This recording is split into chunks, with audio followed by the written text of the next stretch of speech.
Hello. I'm Michael Pinsky, and my co-chair is Audrey de Jong from Montpellier, and I'm from the University of Pittsburgh. And we're going to be starting the session now.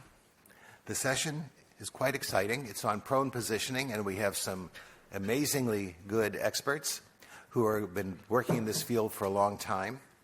And it's my pleasure to invite Marcelo Amato from Sao Paulo, Brazil, to give the first presentation. You have 15 minutes, and he's going to be talking on guiding the use of EIT, which stands for electrical impedance tomography.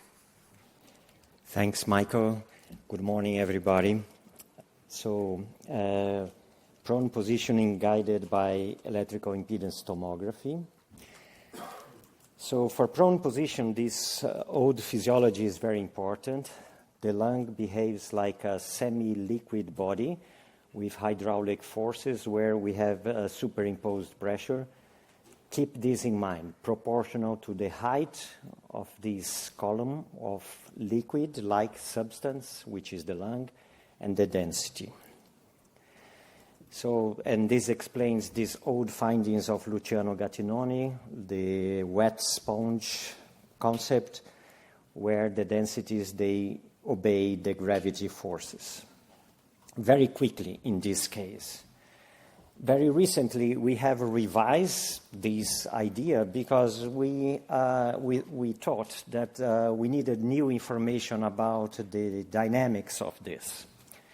And in this recent paper, we had pigs monitor very intensively in supine and prone. And then we measured the amount of collapse at each position. And so this is at a high PEEP, no collapse supine and prone. Low PEEP, a lot of collapse in dependent lung areas. And surprisingly, very surprisingly, we found the same amount of collapse in both positions if you were operating at a low PEEP level. And this is a little bit against the old dogma.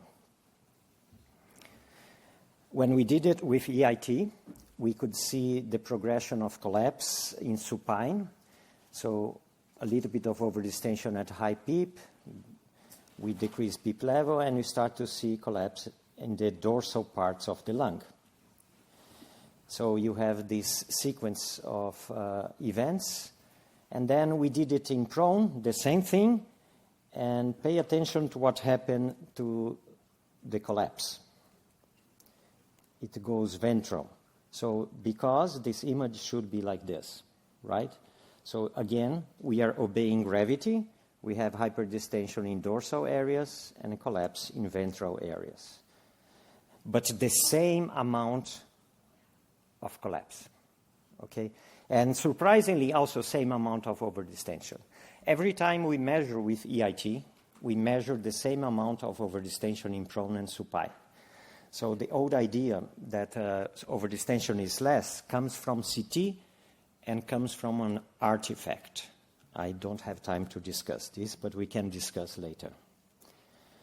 So you could say, is there any benefit? Because we just had an opposite axis in terms of gravity forces. So when going from dorsal to ventral, prone, increased densities in ventral, and supine increased densities in dorsal. But it's exactly the same gradient, the same amount of collapse. So which is the advantage of prone?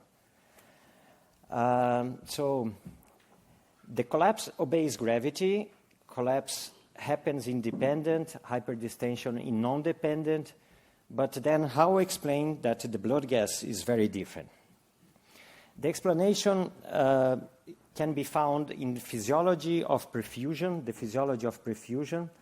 And for instance, in this paper, we did bedside perfusion in COVID patients, in supine, and then in prone. And as you can see, perfusion was always dorsal. So in contrast with lung collapse, perfusion does not obey gravity. And as a result, you have more shunt in supine because you have higher perfusion in poorly ventilated areas as compared with prone, because now the perfusion is dorsal where ventilation is better and the lung is aerated.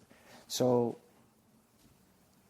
the blood gas is better just because of a better VQ match, but not because of mechanics and not because of something intrinsically better in prone in terms of lung protection. So, is there really a protective effect of prone? In one of the first studies using a finite element mesh analysis of simulating the ribs and the elastance of the thorax and the lung, these physiologists, they came to the conclusion that when the animal was in supine, the ventral to dorsal axis was much larger than in prone. And then the lung gets longer and shorter in terms of ventral to dorsal distance. This is very important. We repeated these results here. So this is a CT of a pig, supine and prone. You can see that if we compare the ventral to dorsal axis, it is 2 centimeters shorter in prone. And in humans, we found the same thing, even a little bit higher difference. And then when we compare the craniocaudal distance, it's 5 centimeters difference. So the lung gets longer, 5 centimeters, as shown here across different PEEP levels. 5 centimeters longer, 2 centimeters shorter. And as a result, remember about superimposed pressures. Height times density. Because you are longer, density are lower. And because you are shorter in terms of ventral dorsal distance, then the height is smaller. So as a result, superimposed pressures, the gradient of pleural pressure is 9 centimeters in supine and half of this in prone. So these tiny differences in dimensions explain everything. This is amazing, huh? It's just physics. The consequence is very remarkable because this is the PV curve. This is the PV curve of this region and this region here. So the red region is dependent, displaced to the right. If you do the derivative of the PV curve, you have the compliance curve. And this is the distribution of pressures. It's like a histogram of units of the lung. So the blue units, they have a peak of compliance. So they have they have a concentration of units with closing pressures at this level, and the red ones at these pressures. Why this is important? Because if you think about the whole lung compliance, is the sum of both curves, right?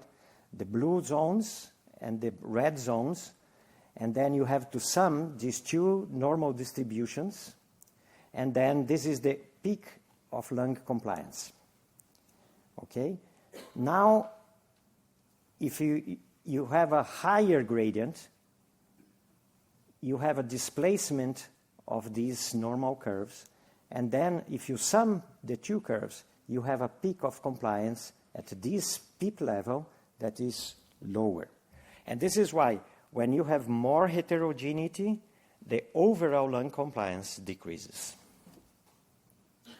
So, as a result, more heterogeneous, lower compliance, higher driving pressure. This is proven in an old study where they had parabolic flights. Whenever we had zero gravity, lung compliance increased. And then you have hypergravity, lung compliance decreased. So just increasing the gravity forces, you can make the lung more heterogeneous, less overall compliance. So as a result, if prone is decreasing heterogeneity because of the dimensions, you have a better lung compliance. And this is proven in our animal study. This is supine, prone. As you can see, the peak of compliance at a PEEP level of 12 is higher in prone. So you can achieve better lung compliance in prone than in supine. And the same was found in humans. And the reason is found below. You have the the dependent compliance against PEEP curve, and the non-dependent one, they are the peak of both, they are very close. But if you look at supine, the two curves have peaks that are very displaced. So as a result, when you sum these two curves, the overall compliance gets worse than in prone. So prone has, it's much more likely to have a good PEEP in prone because all the units are going to be happy at the same PEEP. In supine, it's very difficult to find a PEEP that makes everyone happy. So, is there a protective effect? Yes, because you have increased homogeneity and lower driving pressure because you have better compliance. Do we need less PEEP? Then this is very complicated. We tested using EIT, and as you know, the results of EIT are identical of the results of CT. And then when we measured the ideal PEEP in supine, we found 14, for instance, in this particular case. But in this same animal, in prone, the ideal PEEP was 20. So in some animals, the ideal PEEP in prone is higher. But it could happen in every way. Sometimes it's lower, sometimes it's higher. It depends on your particular anatomy, which is related to the anthropometric measurements. So prone may increase PEEP requirements. Watch out the cases of prone deterioration. Every time I see a sudden deterioration in prone and physicians were trying to put the patient back in supine, later on, I did it again and titrated PEEP, and these patients were like this. They needed much higher PEEP, like in this patient. When we turned him prone, he had a massive collapse in ventral regions because the belly was compressing the lung. So every patient behaves in a different way. And some patients have more overdistension in prone. So it could be every way. So it could be you can have more collapse or you can have more hyperdistension. You have to retitrate PEEP. So do you need less PEEP? No, it depends on patient anatomy or anthropometry. And I believe that an improved PF ratio in prone should not trigger a lower PEEP level because PEEP should be guided by mechanics, not by FiO2. And otherwise, you are going to have a higher driving pressure and you are not going to obey to this protective effect of PEEP. So in this paper, for instance, we used the conventional PEEP, low PEEP, and when we turned the patients prone, many patients had an increase in driving pressure. Why? Because we did not titrate PEEP. When we did it, we had a half and half, increase and decrease in driving pressure. So there was no consistent increase in driving pressure. So if you don't titrate back the PEEP level in prone, you may cause some harm for the side of overdistension or for the side of improved higher collapse. Look at overdistension. This is when we do not titrate. We have many patients that had more hyperdistension, but when we titrate, we improve the situation. So does prone, and this is my last topic, does prone work as a recruiting maneuver? And how long it takes? So when you're supine and you turn to prone, We know now, doing sequential CT studies, that you have a progressive dorsal recruitment and you have a progressive ventral collapse. If you do not make any special PEEP strategy, okay? And then when you are going to be supine in the next day, you have again the same process and you are back to zero. So the net gain is zero. And this is why we see this sequence of PF ratio, turning prone, supine again, prone, supine again. So if you don't have a PEEP strategy, you are in trouble. But if you have a PEEP strategy, you can do something like this. You turn to prone.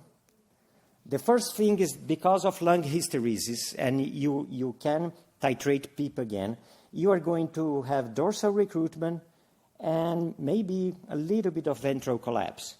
And now, if you're smart enough, you titrate again.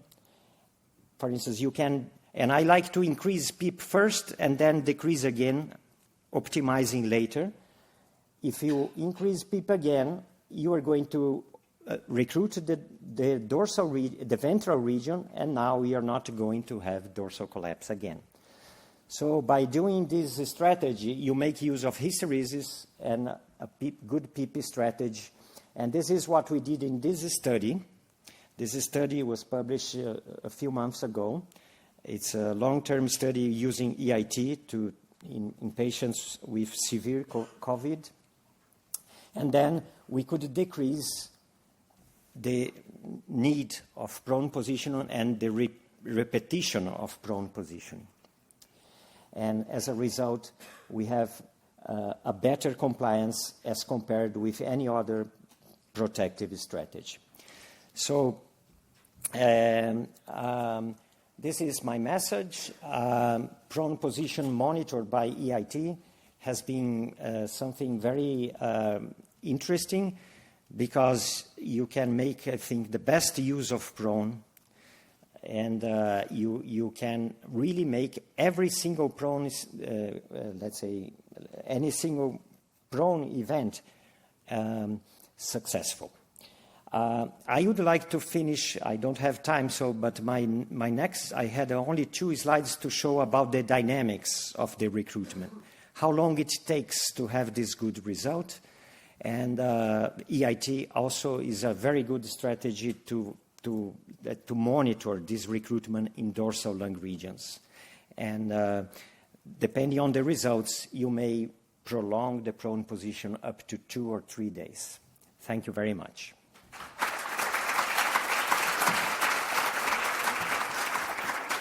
Thank you very much, Marcelo. We don't have much time for questions, but I have one, and if there's one from the audience afterwards, we can have that as well.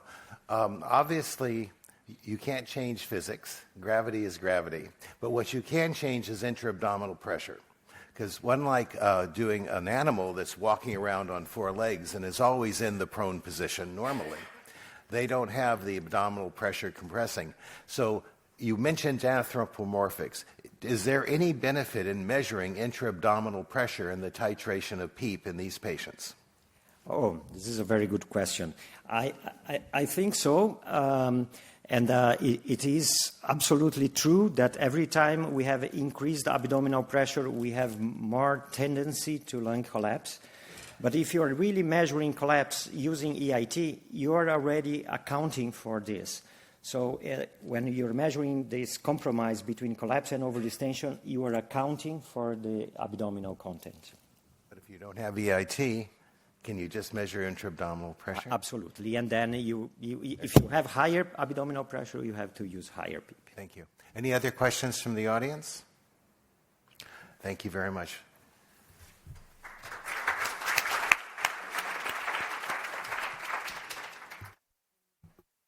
And now I'm very happy to introduce Professor Xavier Monnet from Paris, France, who is going to talk about hemodynamic effects of prone position. Thank you. Thank you very much, Audrey. Good morning to all of you. And I first disclose these conflicts of interest. And let's imagine a patient with ERDS on day 2, for instance, on pneumonia, who is And this patient is ventilated with a high FiO2. He has received a quite large amount of fluid and is under vasopressors. But blood pressure goes down. And for knowing what's happening, you perform a cardiac echo and observe right ventricular dilation that was not present on the day before. This is acute cor pulmonale.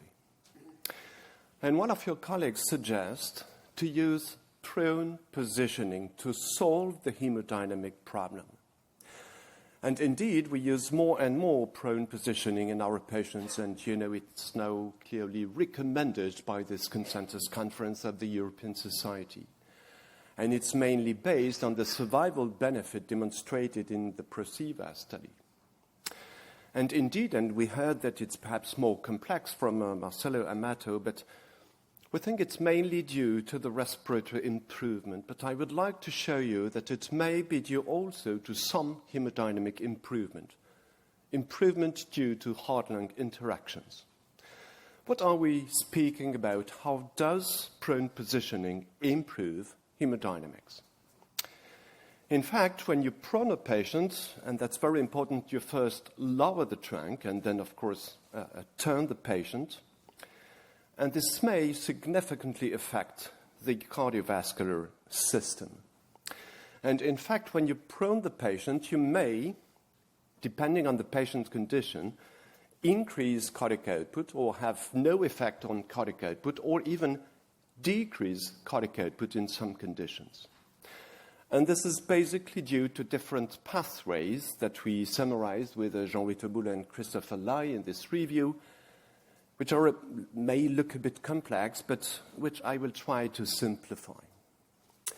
The first pathway is that prone positioning, by increasing intra-abdominal pressure, may increase cardiac preload and then cardiac output in case of preload reserve, of preload responsiveness. And this increase in cardiac preload, in fact, is due to two things. The first is that you first lower the trunk, and we know that it transfers a significant amount of venous blood toward the cardiac cavities as demonstrated during passive leg raising. And the second effect, indeed, is that it significantly increases the intra-abdominal pressure, as just said by Professor Pinsky. This effect is significant. These are two studies with Matthieu Schmidt and Christopher Lai that we have performed in our unit, where in ARDS patients, we measured hemodynamics with a PA catheter and with echocardiography. And in both studies, we observed a significant increase in intra-abdominal pressure. This is significant. This increase in intra-abdominal pressure is transmitted to the splanchnic vasculature. It increases the mean systemic pressure, the forward pressure of venous return. It tends to increase the pressure gradient of venous return, tends to increase venous return, and then to increase cardiac output.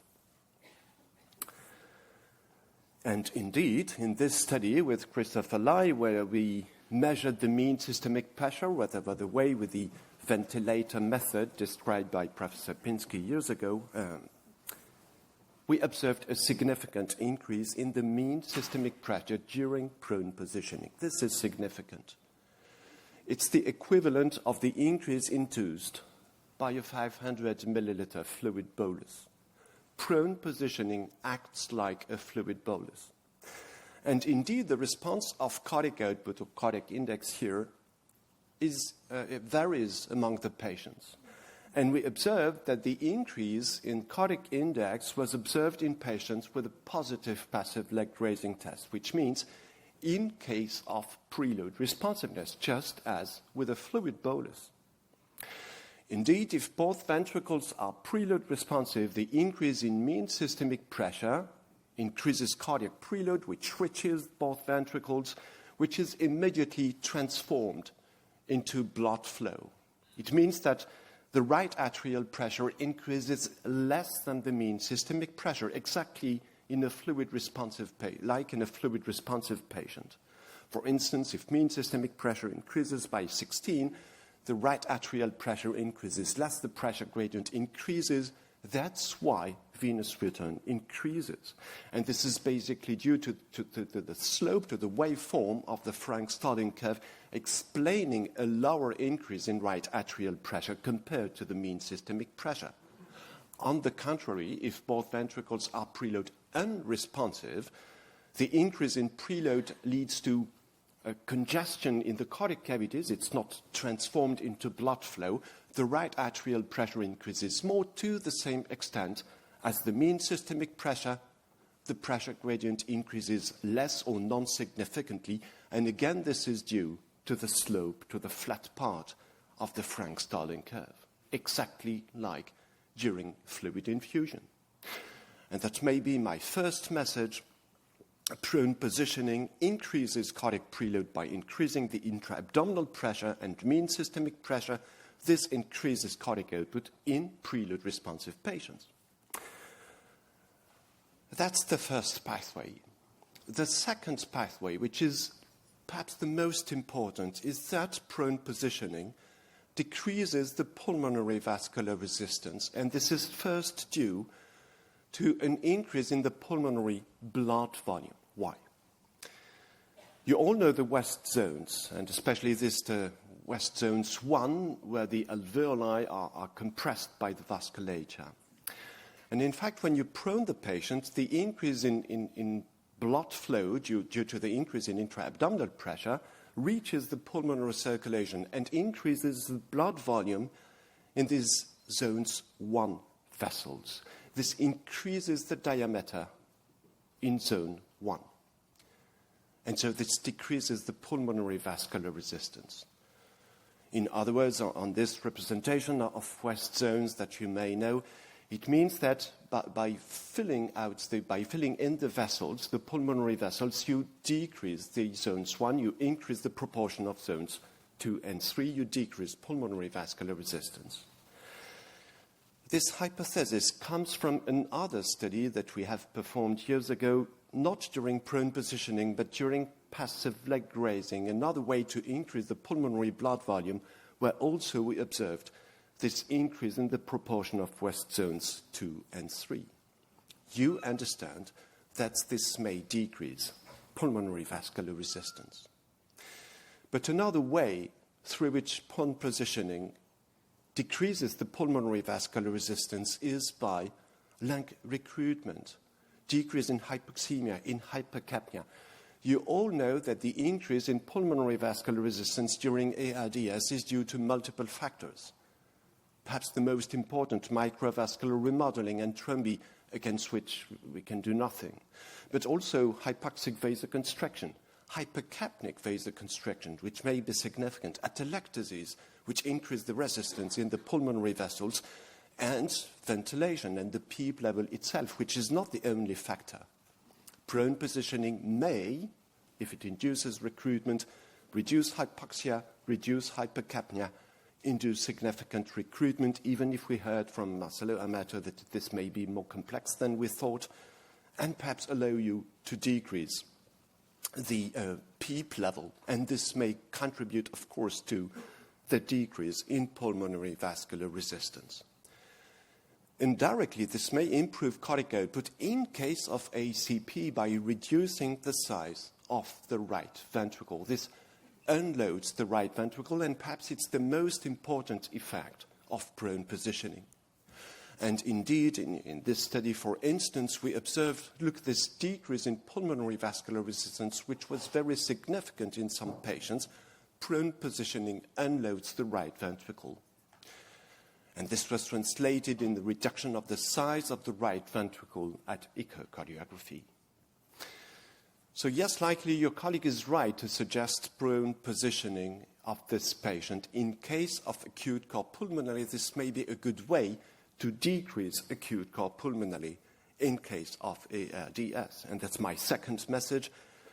Prone positioning decreases pulmonary vascular resistance by decreasing hypoxia, hypercapnia, recruiting the lung, reducing west zones 1. It decreases the size of the right ventricle.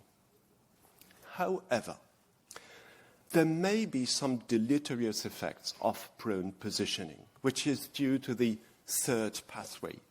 It may increase the resistance to venous return to a large extent in some patients. And indeed, it may happen in some patients that the increase in the intra-abdominal pressure reduces the size of the splanchnic vasculature, increases the resistance to venous return. And if it's larger than the increase in mean systemic pressure, you understand that this will eventually decrease cardiac output. There may be two risk factors. You understand it's more likely if there is a large increase in intra-abdominal pressure or if there is hypovolemia. And so you see that the effect may depend on the balance between the increase in resistance to venous return and mean systemic pressure. In fact, I'm speaking about a waterfall effect. And this waterfall effect, well described in the 80s, was well described in this animal during acute increases in intra-abdominal pressure, where you see initially cardiac output slightly increased but then decreased to this compression of the venous vasculature. And in this well-known study by Takata and Robertham, this occurred for a given threshold of difference of pressure between the intramural pressure of the IVC and the surrounding intra-abdominal pressure. This is not only theory. In the study I quoted before with Christopher Lai, we observed that. Let me enlarge a bit the figure. There were some preload responsive patients where we expected an increase in cardiac output, but cardiac output decreased. And in these patients, it was just in a few patients, but the resistance to venous return increased to a large effect, and this was likely due to a large increase in the intra-abdominal pressure. And that's a second practical message. Be aware that when you prone the patient, this may decrease blood pressure, this may decrease cardiac output. To my opinion, I think it's a good argument for which we should monitor cardiac output in these patients, not only blood pressure, to know really what's happening when you prone the patient, and it's difficult to do that with echo in this position. And I think it's another good argument for measuring the intra-abdominal pressure. And perhaps be careful if the intra-abdominal pressure increases too much during prone positioning. Prone positioning may be poorly tolerated due to a decrease in cardiac output provoked by a waterfall effect phenomenon, especially in the case of high increases in intra-abdominal pressure and hypovolemia.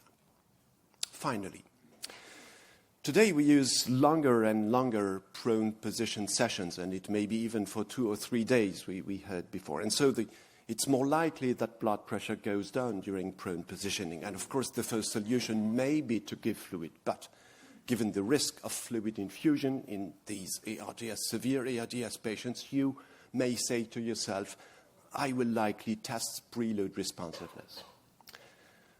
How do we test preload responsiveness in patients with ARDS? As we have summarized with Professor Pinsky, Professor Malbrain, the different tests and indices we have to assess preload responsiveness today. Some of these methods mimic a fluid challenge. Some of them use the ventilator. The main problem with during prone positioning is that we cannot use passive leg raising, which is the reference for obvious reasons, postural reasons. But another way and by the way, we also cannot use the inferior vena cava variations, of course. Another way that may be very interesting to mimic a fluid challenge may be this Trendelenburg maneuver. And indeed, when you put your patient in a Trendelenburg maneuver, you increase cardiac preload because you transfer some blood to the cardiac cavities. You change preload, just look at the change in cardiac output. And this other French team in Lyon with Jean-Christophe Richard showed that if cardiac output increased by more than 8% during prone positioning, during Trendelenburg maneuver in prone positions patients, fluid responsiveness may be well predicted. Of course, you may also use, and I have no time to go through that, but you may also use the other ways, mini-fluid challenge, in spite of its disadvantages and limitations, but also the other tests which use the ventilator, which are not affected by prone position, tidal volume challenge, and expiratory occlusion test and the PEEP test that we recently developed. My last message is, during prone positioning, fluid responsiveness can be predicted through the mini-fluid challenge, the Trendelenburg maneuver likely, and the other tests using the ventilator. Thank you very much for your attention.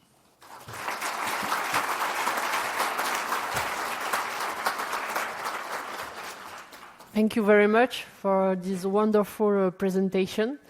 Is there any question in the audience? No? If not, I have one question. What are the effects in patients with morbid obesity, especially in terms of increase intra-abdominal pressure? Is it safe for hemodynamic? That's an excellent question. Two points. The first is that we know that obese patients do not always have an increase in intra-abdominal pressure, which is more due to acute phenomena. Second, your question means that we should be careful in patients with high intra-abdominal pressure at baseline due to obesity perhaps or other factors. Let's think about patients with ARDS and pancreatitis, for instance. In these patients, be careful. Monitor the intra-abdominal pressure just because it's elevated, and also because if you prone the patient, it may significantly increase and affect hemodynamics, as I said. So yes, cautious. We should be cautious in these patients with high intra-abdominal pressure at baseline. Thank you. Any question? No. Yeah. Okay. If you manipulate with FiO2, do you decrease the pulmonary vascular resistance? The question is, if I manipulate FiO2, may I decrease the pulmonary vascular resistance by reversing hypoxic vasoconstriction? Yes, likely, you're right. And so that may be another way, if possible, to decrease the pulmonary vascular resistance. The problem is that the range of improvement in PaO2 is usually quite small, the one you can achieve with FiO2. So my message is that yes, perhaps, but it's not the only way. Think about reducing hypercapnia, proning the patient, and all this, and perhaps reducing the PEEP level, but which is not the only way of reducing pulmonary vascular resistance. Thanks for your question. Thank you very much, Xavier. Thank you. And now it's my pleasure to also invite Luigi Camporota, who's going to talk about the use of prone positioning in spontaneous ventilated patients. Luigi? Thank you very much, and good morning, everyone. It's a real pleasure to be here today. And now we're looking at prone positioning in spontaneously breathing patients. So these are my conflicts of interest, but none of them are relevant for what I'm going to say next. And I'm just going to touch briefly on 5 points, going from physiology to the clinical benefits, patient selection and timings, and implementation challenges and what comes next. But let's start with physiology. And we've heard from Marcelo, Amato that the 2 main mechanisms or physiological consequences after prone positioning. One is the redistribution of ventilation perfusion matching. You can see on your left-hand side in supine position, you've got ventilation and perfusion at the bottom. The 2 are mismatched. And as a consequence, we have more dead space towards the dependent areas and more shunt towards the vertebrae. And things obviously change with matching of the ventilation and the perfusion, leaving a more homogeneous ventilation perfusion matching. The other type of matching is clearly the ventilation and heterogeneity of ventilation. And if you look at the gas-tissue ratio there, in supine position, you can see the wide heterogeneity of gas-tissue ratio. And this is not the same in prone position, where everything is more homogeneous. And what is important is that if we have alveoli, theoretically, with the same the same size and homogeneity, they can withstand more pressure, and therefore the lung is protected or more protected. The question is, does this happen in awake patients? Well, there is a lot of data. You can imagine they all come from COVID-19. So I tried my best to summarize some of the literature in some more diagrammatic version. So you can see what we can expect is clearly the PF ratio improves in awake prone positioning. This is the range I could find in the literature, but on average 78 millimeter of mercury. But it's interesting, the PCO2 doesn't change. And you can see wide variation from a small decrease, this is a millimeter of mercury, to a little bit more of an increase. But the range of change is very small. But what we can see if we measure with electrical impedance tomography, that there is a better or reduction in shunt, this is in percent, and reduction in dead space, so leading to a better ventilation perfusion matching. And the other thing is that there are some data show that there might be a differential effect based on the lung morphology with a better ventilation, reduction in shunt in non-focal versus focal, and perhaps a reduction in dead space in the focal versus the non-focal. So these are the changes that we've seen, and some of these can predict outcome. So if we look at success of outcome, you can see that a continuous improvement in PF ratio, a reduction in shunt and dead space, and some changes in the ultrasound, particularly in the dorsal region, after the first awake prone positioning or the following days, they seem to predict or be more associated with outcome. The other problem is effort. Clearly, these patients are awake, they're in prone positioning.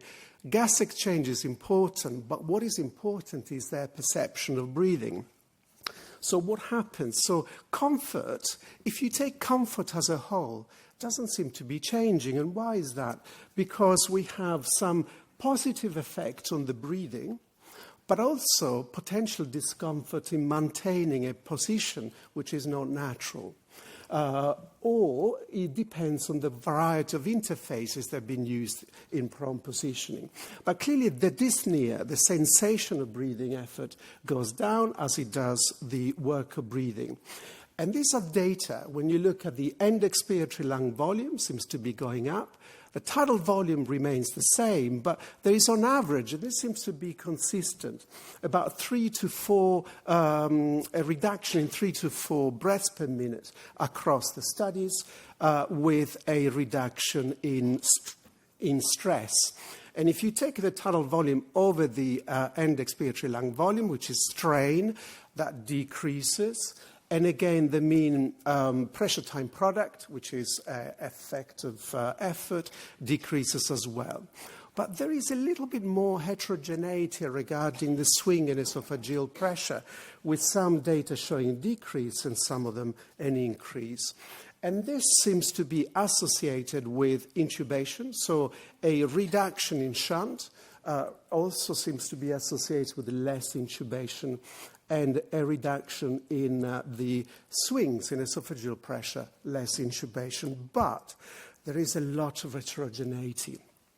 And the issues are this, because some studies use sedation, some others use different interfaces, and the time spent in prone position varies quite a lot, as we will see later on, and this is a major confounding for effect in this population. So this is just briefly about the physiology, but what about the clinical effects? So this is a meta-analysis, and what you can see, this is mortality, and it doesn't take a huge amount to comment that there is no effect on mortality when we combine all the data. And in fact, when we look at intubation, there seems to be a positive effect, so a reduction in the risk of intubation in patients who received awake prone positioning versus the one in supine. But I would like to draw your attention to this, that this study is the one that pulls the data in the direction of a positive effect. So you can see only one trial, which is a combination of 6 trials, so it's a meta-trial that shows a reduction. We'll talk a little bit more about this in the following slides. So you can see that when you look at the heterogeneity there within the same trial, and you look at the 6 sub-trial, this meta-trial, again, of all the studies, only one within the same trial pulled the effect towards being positive.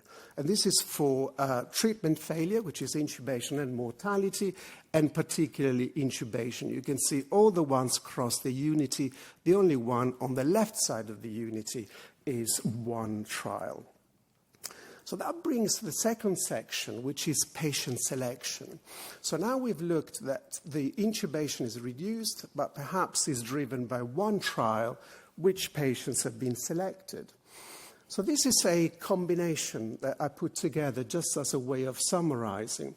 So if you, apologies.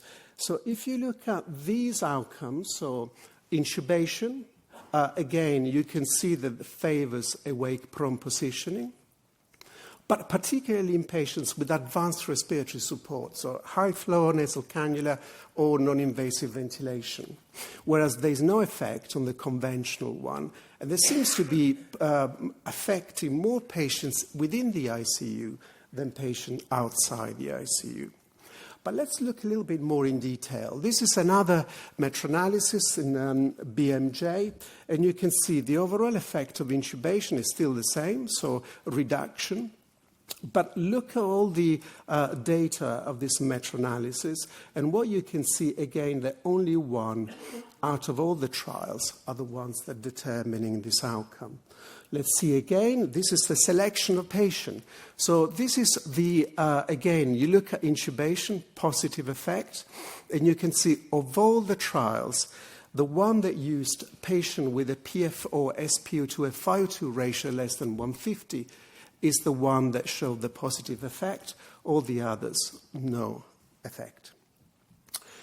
Timing. Timing is important because if you look at this trial, and this is the one I mentioned earlier on, this is the meta trial published in The Lancet, collecting essentially 6 different trials in Mexico, France, States, Spain, Ireland, and Canada. And you can see the most predominant one, 38% of the entire population, was the one in Mexico. So let's keep that in mind.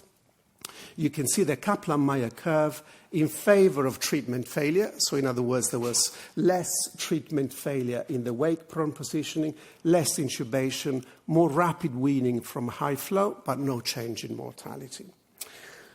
And this is quite interesting because when you look at the time the patient spent in a wake-prone position in hours, from 0 to more than 13, and you can see that the blue is success, and the sort of orange-pink, depends on your color vision, is failure.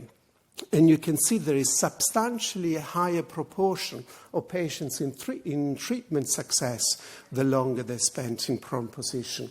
And there's a wide variation in the individual trials. This is in the supplement of the study. You can see hours, and this is the sub-studies or the individual trials of this meta-trial.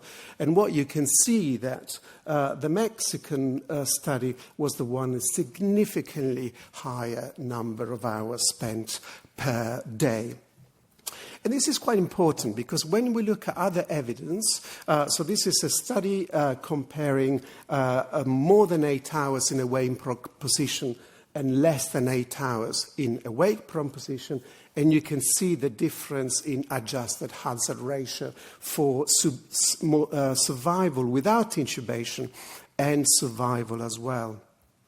And this is a very similar study, but again, different population, just to show you that's been reproduced across different population. You can see this is a prolonged awake-prone positioning, and by prolonged, mean 12 hours versus a shorter, about 5 hours. You can see large difference in outcome. And again, some of this is dictated by their comfort. And you can see some patients who were dyspneic, so with hypoxemia, they spent fewer hours in prone position compared to the ones that were more comfortable. And that's quite important. But what you can see is that if a patient spent more than 8 hours a day, there was a 93% probability of treatment success versus 15% if they spend less than 8 hours. And clearly, the time spent in prone position correlated with greater success. And this is another study just to say that longer patients spent in prone positioning, the lower the odds ratio of mortality or intubation. This is another question. So we've looked at duration, but what about when to start treatment? And it's quite clearly that earlier the better. If you start early in the first few hours versus late, there is a difference in the survival functions of these two populations. But clearly there are challenges. And the challenges are implementation. And this is a study that published a bundle of care to achieve tolerance in awake prone position. And this was a bundle that includes sedation. They use some opioids and dexmedetomidine, monitoring and titration of the sedation to achieve a certain RASS score, good monitoring of blood pressure, and giving the patient some educational infographics so they could understand and comply. And you can see when this was achieved, there's a huge, significant difference in the intubation rate and invasive mechanical ventilation between the group who received this bundle and the group that didn't. And I'm going to skip this one. This is my conclusion. And this is what I could take from the literature. And clearly the evidence for some of this point is more controversial, but I'll give you this point. So when to use? I mean, moderate severe acute hypoxemic respiratory failure. There seems to be less benefit in patients with a milder disease or with conventional oxygen therapy. Early initiation. Sustained prone position for at least 6 to 12 hours for effectiveness. And if your intention is to reduce intubation, maybe when not to use it, milder, later stages, particularly when intubation is imminent, patients unable to tolerate more than 4 hours, and there are some patients who find it uncomfortable, or if your intention is to reduce the risk of death. That's not what the data show. When to become careful? I think that the interface and the comfort and the worker breathing associated with that is very important. Monitoring the response, particularly if ROX index or worker breathing deteriorates, or when there are some evidence of high inspiratory effort. But most of the data come from COVID-19, and it's difficult to know whether this is applicable to non-COVID-19. And we are going to do a study in the UK, Awake Prone, which essentially will recruit patients with non-COVID-19 acute hypoxemic respiratory failure and randomize them to awake prone position versus non-awake. And with that, my time is up, and thank you for your attention.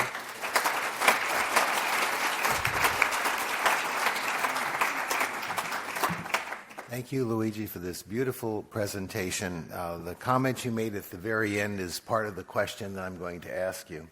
Clearly, the pathophysiology of COVID-19, at least early, was not to have a significant change in lung compliance, with a lot of shunt probably due to the vasculopathy associated with the infection in the lung. So if the failure of spontaneous breathing has to do with comfort, how do you predict you will see what's happening in non-COVID-19, where early on in the acute lung injury, we do see significant changes in regional compliance of the lung as part of the primary process causing the lung injury? Thank you. Well, this is exactly why I think some of these data, particularly the one that are more controversial around the work of breathing or the delta esophageal pressure, they are more confusing. Because some of the studies, as you said, they enrolled just COVID-19, and some others were some of the mixed patients. And so the data are a little bit more, there's a more dispersion. In practice, I'm not sure how many people measure compliance in awake patients. Is probably very, very difficult. Maybe electrical impedance tomography can be, and one of the sub-studies that we're planning to do is use electrical impedance tomography in these patients. But we need to go maybe with asking the patient, some markers of work of breathing, like ROX index, etc. And in this particular trial, is an effectiveness pragmatic trial. We won't be using any esophageal balloons, but it's a difficult one. Esophageal balloons are tough, right? Yeah. Because they're spontaneously breathing and awake. But one of the things that Martin Tobin recommended 20 years ago was a suprasternal notch sensor that measured the change in esophageal pressure. I don't want to call it SUP or something, was what he called it. We don't use that, but I've been constantly amazed, and he thought it was one of the best things he ever invented, and I agree. It is a very nice way of measuring esophageal pressure swings, and I don't think it's commercially available now, but it is the sort of thing that if you wanted to jury-rig it yourself in an intelligent program, you probably could develop it yourself as well. And it's simply measuring the change in the esophageal pressure at the suprasternal os, because that does transduce intrathoracic pressure, and maybe you should consider that in your study, because first of all, there's literature supporting it, and it's totally non-invasive, and it doesn't bother a spontaneously breathing person. There's one thing that's very interesting. One thing we're doing, we've got some nanotechnologies. They are strips you can use around the nostrils, around the muscles, and they detect stress. Might be there's something to look into the future, some nanotechnologies. Thank you very much. Thanks. And now it's my pleasure to introduce Matthieu Schmidt from Paris, France, who is going to do a provocative talk. Should we abandon prone position during veno-venous ECMO? Thank you. So, thank you. Good morning, everyone. So, very happy to be with you today to discuss if we should abandon prone positioning during VV ECMO. So here are my disclosures, mainly some link with company which are developing extracorporeal device. So the question that we're going to discuss today together is, should we continue to prone patients that are already on VV ECMO? So it means that we have a very severe patient, refractory to several interventions, get a VV ECMO, and the idea might be to continue to use prone positioning in this patient on VV ECMO. And this idea came from two landmarks LCT showing both that that these two maneuvers, ECMO on one side and prone positioning on the other side, are two efficient way to enhance ventilator-induced lung injury prevention. So combining these two techniques of pursuing prone positioning on ECMO has been used by many teams in the world with many observational studies published in the last decade. All these studies were showing almost the same signal, suggesting that combining prone positioning plus ECMO VV could be associated with a lower survival, with also a shorter ECMO duration. However, all of these studies published so far in the last 10 years were observational studies. So at some point, you need to try to confirm this potential potential positive impact of prone positioning on ECMO. So the prone ECMO trial was the first RCT in this field, and the idea was to determine the effect of early prone positioning during VV ECMO versus supine positioning on time to successful ECMO weaning in patients with severe ARDS. So patients were on VV ECMO, whatever the reason, but we strictly tell the participant to follow the guidelines and the European guidelines, especially. So patient were on VV, and then the patient was randomized either to go into the prone ECMO group, meaning that the patient will receive at least 4 prone positioning sessions early on during the first week of the management of this patient, so a minimum of 4 prone positioning sessions, and patients who were randomized into the supine ECMO group stay on supine until they were weaned from VV ECMO. The primary outcome was time to successful weaning within 60 days following randomization.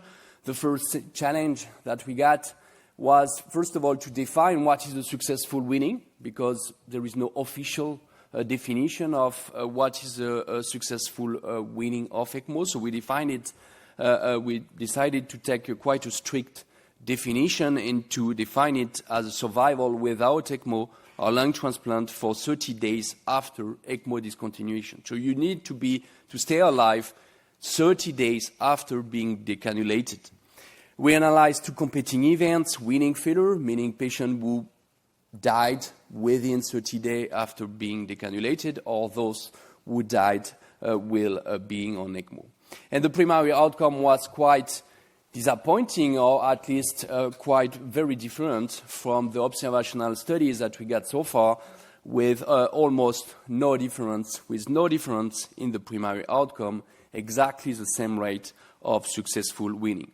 Even if you analyze the 2 competing events, death or weaning failure, no difference at all between the 2 groups, and for none of the non-secondary outcomes were also different in the 2 groups, and even if you dig further by analyzing some subgroups, we didn't find any difference between these 2 groups. So the conclusion was quite straightforward.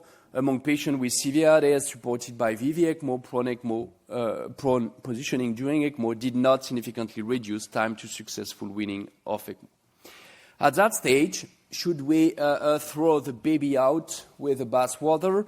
So it means that should we continue to prone ECMO patient? If yes, for which patient should we do it?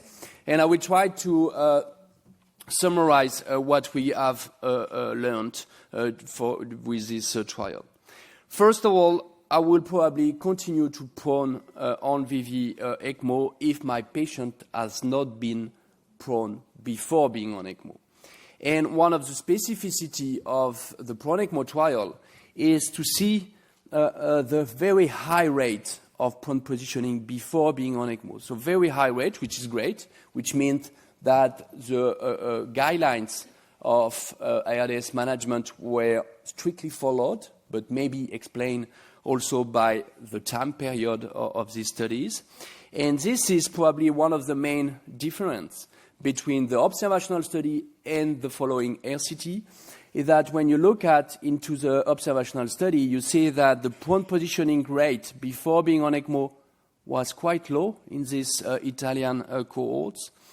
Even I show you other study, in this study from Marcelo, which is also belonging to the meta-analysis, you see that in the prone ECMO group, 68% of the patients were prone before being on ECMO, and even if the landmark RCT, the Eolia trial, you see that only 56% of patients randomized into the ECMO group receive prone positioning before being on ECMO. So maybe this could be the first difference, suggesting that if my patient has not been prone before being on ECMO for any reason, probably I should continue to prone I should at least start first to prone my patient on ECMO. I will still probably continue to prone on VV ECMO patients who are non-COVID-19 related ARDS, because even if this prone ECMO trial was not designed for COVID-19 patients, the other of life makes this study start in the middle of the pandemic. So as a result, you see that most of the patients included in this prone ECMO trial had a COVID-19 pneumonia. when you say COVID-19 pneumonia on ECMO, it means that you expect quite a high mortality. Look at the mortality at 90 days, roughly 50%.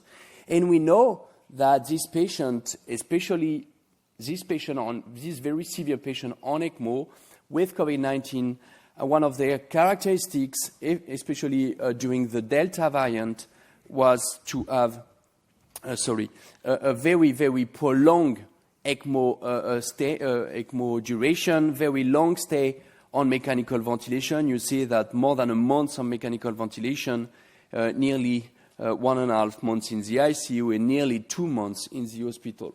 And this is not classical. I mean, for patients who have no COVID-19 related ARDS, usually the ECMO duration is shorter.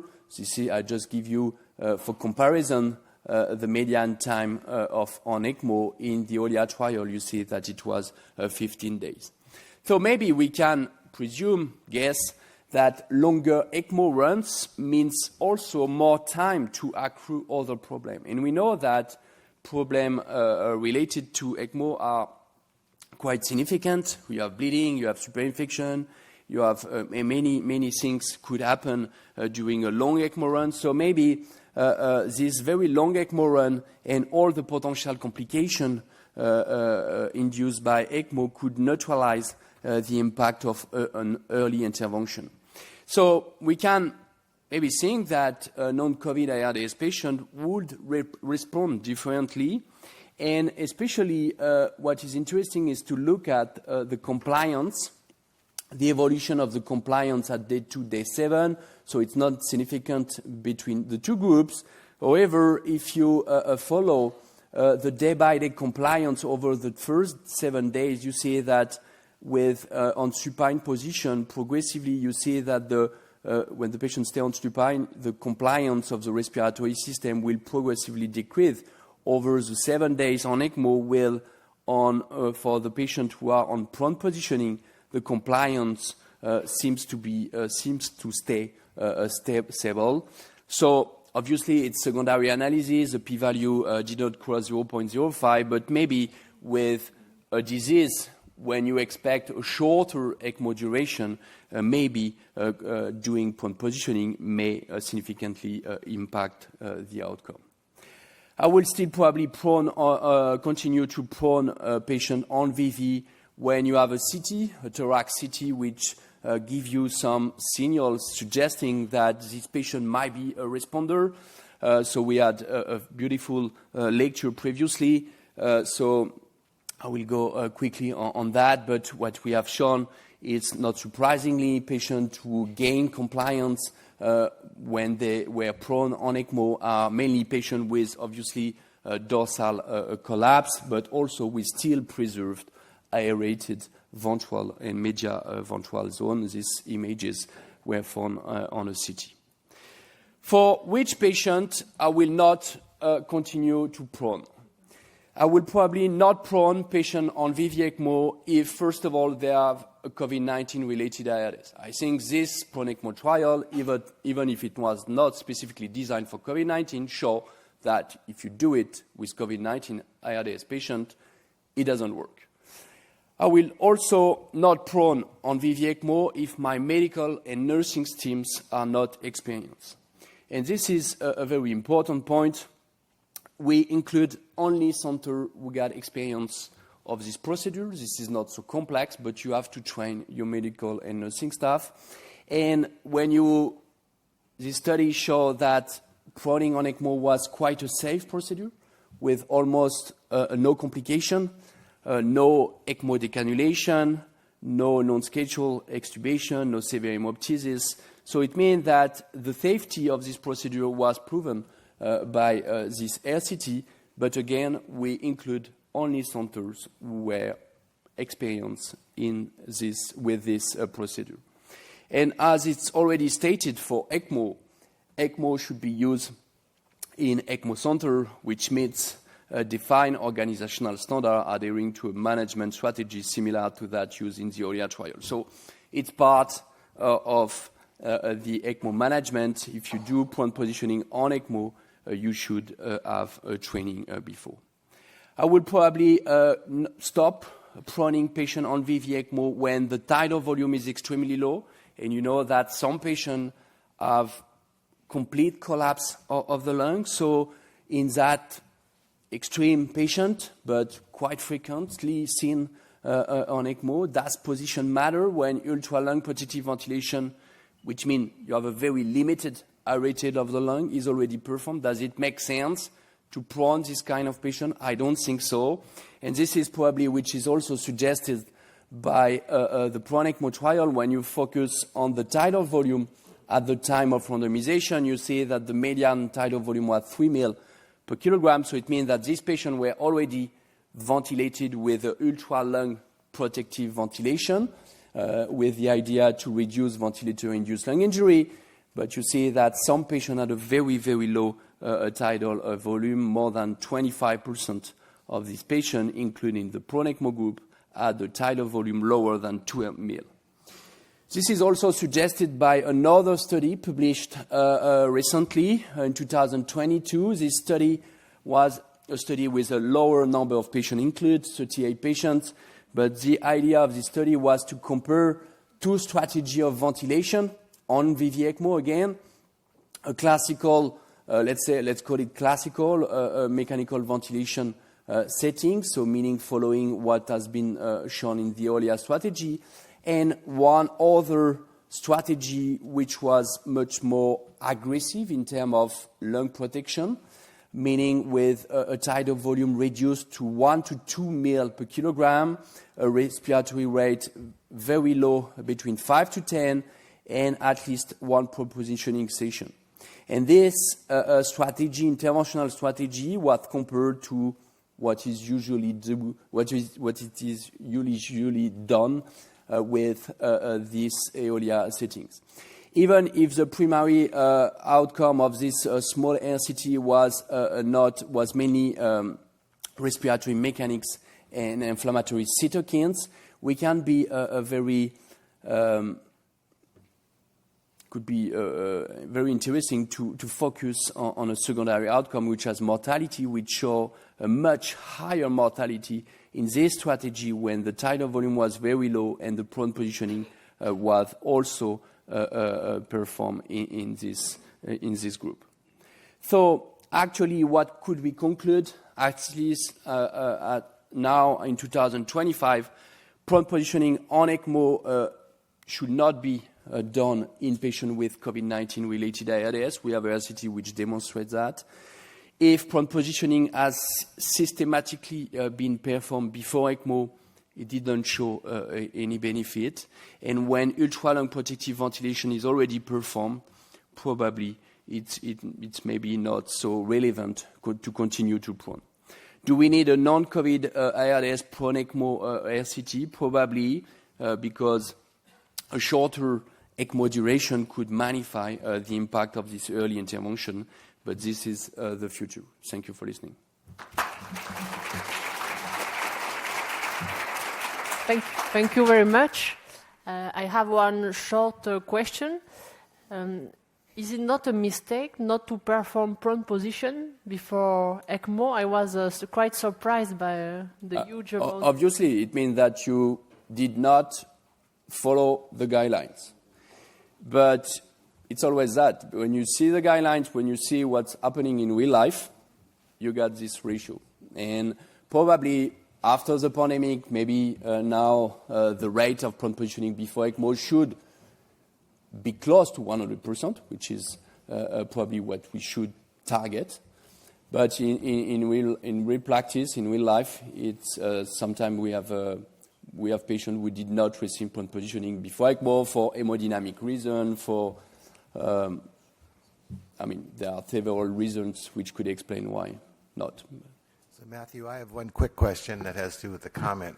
One of the things we know happens when you go on to VV ECMO is that your pulmonary vascular resistance decreases significantly under most conditions, improving right ventricular function.